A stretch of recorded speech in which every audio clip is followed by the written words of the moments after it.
your child is already worried about COVID-19, try and find out what they know in an age-appropriate way. For younger children, you could ask, have you heard grown-ups talking about a new sickness that's going around? And for older children, you could ask, are people at your school talking about coronavirus? Also find out how your child obtained the information, as you might need to manage any unhelpful sources. Second, follow your child's lead beyond this point. Some children want to talk a lot and need to talk a lot about what's going on, and if that's the case, then let them. For others, it's not so helpful, and they won't ask any questions. They may shrug their shoulders, or they may walk away.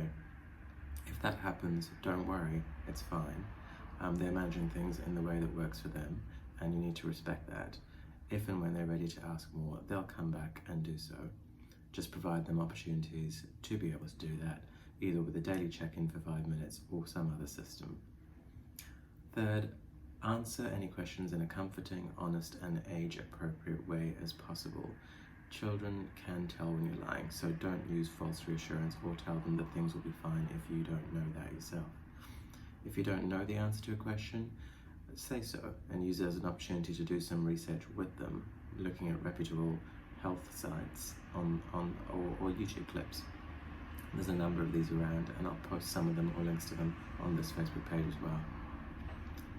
Fourth, for older children and teenagers, it's useful to acknowledge the disappointment about things they might have to miss out on, and reassure them that this is a temporary thing.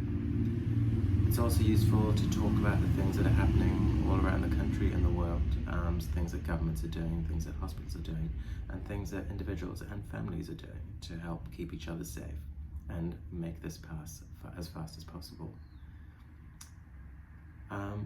Give children and young people plenty of opportunities to play and relax and to connect with others. This is particularly important for teenagers who spend a lot of time socializing, and if they can't see their friends face to face, then they can still do that online, but preferably at set times of the day or for a limited amount of time a day, so that they're spending some time offline as well. If your children are so worried that they're not eating, they're not sleeping, or their behavior starts to regress, for instance, they start to wet the bed again, or they start to sleepwalk or have nightmares or do things that they used to do when they were younger, then you might need professional help.